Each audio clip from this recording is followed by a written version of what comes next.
Mickey trabalha em uma estação espacial que ruma em direção ao novo planeta. No entanto, ele é descartável, realiza missões perigosas e quando morre é substituído por um clone dele mesmo. E nessa dinâmica tudo parecia caminhar bem, até que uma de suas versões, a 17, não morre e a 18 é produzida. Prazer, eu sou Luca Leal, você está no meu canal e hoje vamos discutir sobre o super aguardado Mickey 17.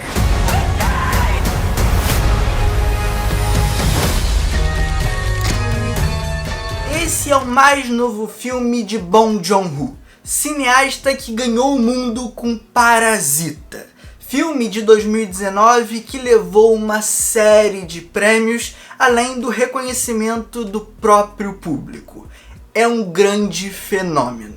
Mas antes disso, ele já tinha alguns filmes bem legais. O Hospedeiro é um baita filme de monstro. Memórias de um Assassino é uma baita investigação policial. Expresso do Amanhã é uma baita ficção científica que discute a luta de classes. E aqui em Mickey 17, de certa forma, ele vai pegar uma série de referências de tudo que ele já construiu ao longo de sua carreira para criar algo novo e bem instigante. Como vocês perceberam pela sinopse, estamos diante aqui de uma ficção científica. No entanto, não é só isso. É uma ficção científica com toques bem pesados de humor. Um humor ácido e muito assertivo, que constantemente busca satirizar o contexto político do mundo. Seja pelo personagem do Mark Ruffalo, a personagem da Toni Collette, ou as próprias situações no qual o personagem do Robert Pattinson, o protagonista, vai estar inserido. E eu quero iniciar essa crítica justamente por aí, pelo elenco, pelos personagens e as discussões que eles acabam por trazer ao filme. Robert Pattinson, que vive o Mickey, é claramente um representante da classe trabalhadora. Uma figura facilmente substituível, uma mão de obra, digamos que barata, que é constantemente explorada, mesmo após a sua morte. Inclusive, isso me lembrou um pouco da premissa de Robocop, o policial que é morto e é ressuscitado para voltar ao trabalho. E essa figura do Mickey é bem interessante porque ela é uma constante na filmografia do Bong Joon-ho.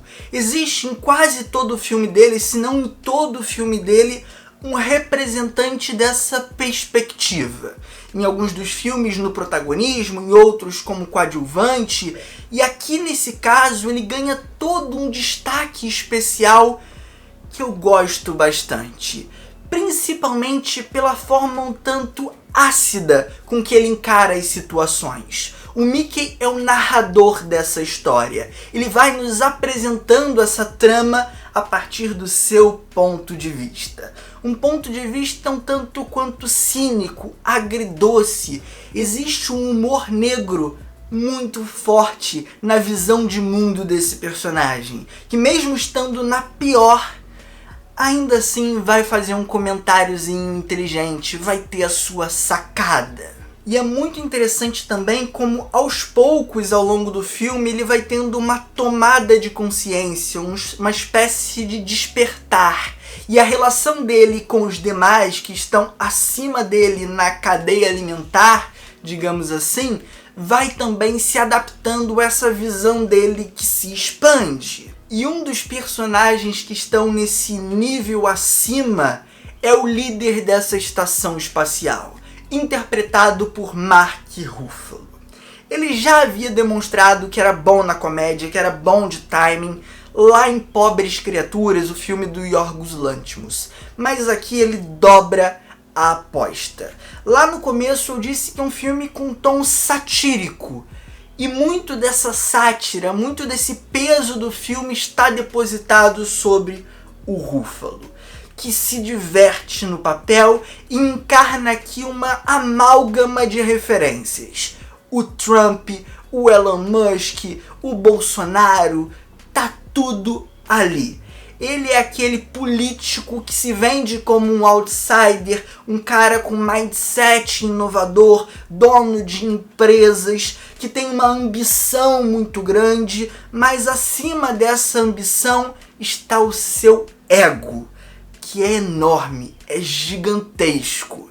Mas em volta disso tudo, ou melhor, permeando isso tudo, você tem um cara extremamente burro. Muito burro, mas manipulador, ardiloso. Vai se utilizar de todo esse background que ele tem, desse dinheiro que ele tem, de uma influência de certa forma até religiosa. É uma figura excelente dentro desse filme que gera alguns dos melhores momentos dele. E ao seu lado ainda está Toni Collette. Ela faz a dupla com esse personagem do Mark Ruffalo nessa entrega cômica e também apresentando um lado ainda mais sombrio dessa elite política e social. É uma personagem de menor destaque, mas que ainda assim agrega muito essas discussões que o filme quer propor.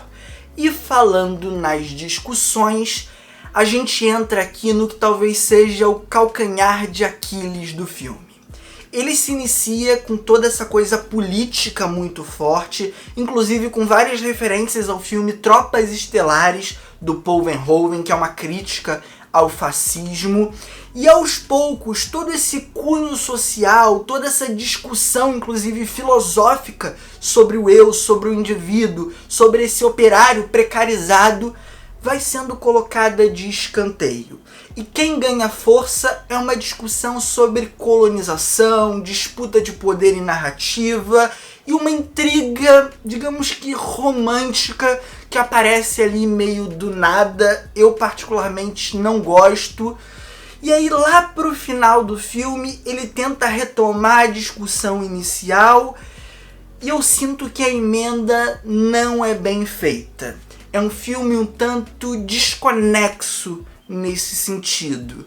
Ele apresenta uma coisa, ele esquece essa coisa no meio do caminho e ao final tenta retomar o primeiro ponto, mas a conexão não bate. Inclusive, ainda sobre esses temas que o filme aborda, ele também me soa um pouco datado. E eu não tô falando isso aqui com uma conotação negativa. Todo filme é datado, eu canso de falar isso aqui no canal. Todo filme é fruto de um tempo, é fruto de um contexto específico. A grande questão é o timing de lançamento aqui.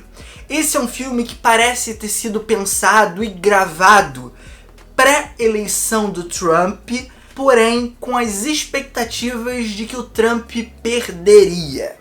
Então a gente tem aqui uma série de piadas que me soam mal colocadas, mal pensadas. Afinal, o Trump ganhou e o filme trata como se ele tivesse perdido.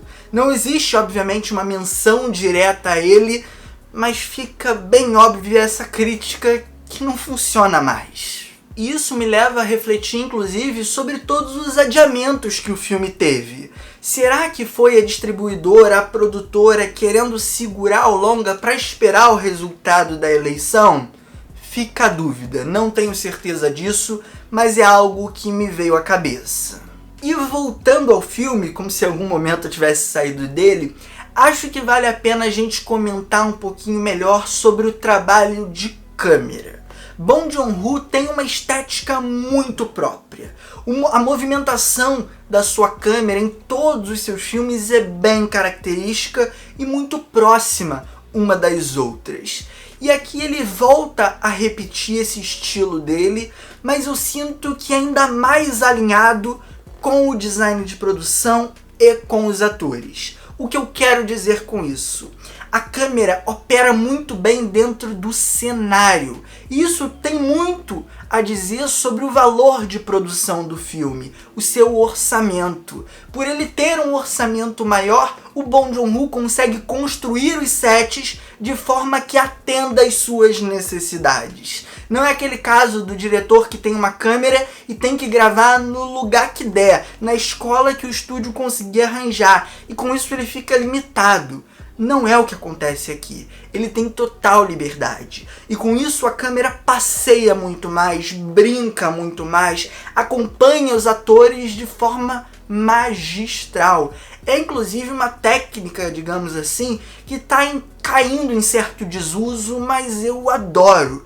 Cada vez mais o cinema caminha na direção de tornar a câmera um aparato, um dispositivo invisível.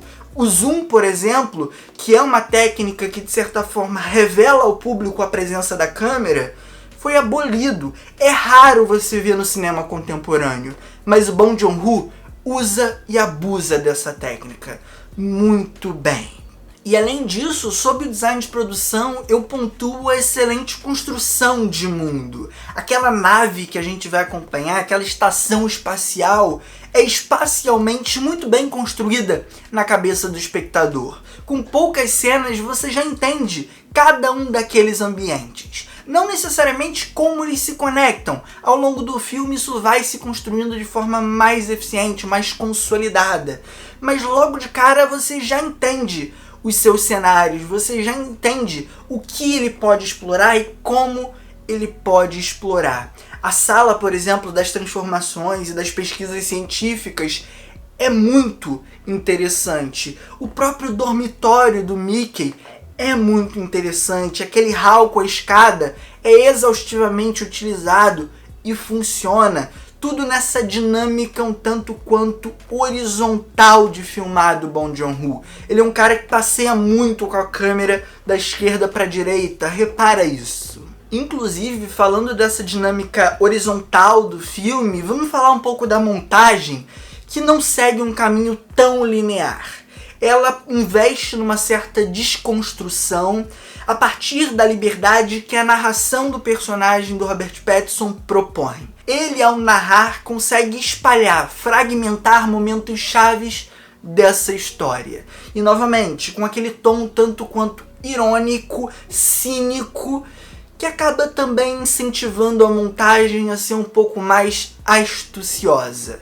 Tem um momento ou outro que eu acho que ela subestima a nossa inteligência, mas no geral ela é bem eficaz, ela é bem legal. Mas então é isso, gente. Mickey 17 é um filme bem divertido, que me cativou, me conquistou principalmente pelos personagens, mas que se perde ali na sua meiuca ao tentar abrir muitos caminhos, muitas vertentes que não necessariamente se concluem com facilidade. E com isso ele perde tempo para fazer a amarração do filme como um todo e entregar um desfecho que case com sua introdução. Inclusive eu citei isso na minha crítica do Letterboxd. Esse final encerra, mas ele não completa. Mas ainda assim eu acho que vale a experiência na maior tela possível, um filme visualmente muito legal, com conceitos muito interessantes, a visão do Bong Joon-ho é muito única, esse jogo de câmera que ele propõe eu adoro, e Robert Pattinson tá sensacional. O trabalho de voz dele, o trabalho físico dele ao encarnar vários personagens em um só, mudando a postura, mudando a movimentação, é muito rico. Não é à toa que o Pattinson é um dos grandes da sua geração, tem vários filmaços, o próprio The Batman, Bom Comportamento, Cosmópolis, é um cara que está se superando a cada projeto. E eu adoro ele aqui. Também destaco o Mark Ruffalo, Toni Collette, elenco de alto nível. Mas e você? Quais as suas expectativas para Mickey 17? Vamos conversar? Manda aqui nos comentários. Aproveita, deixa o seu like e compartilhe o vídeo com seus amigos. Se inscreva também no canal, ativando o sininho para receber as notificações. Assim, sempre que eu postar um conteúdo novo, você vai ser avisado. Me ajuda e te ajuda, beleza? Um forte abraço, valeu, falou e fui!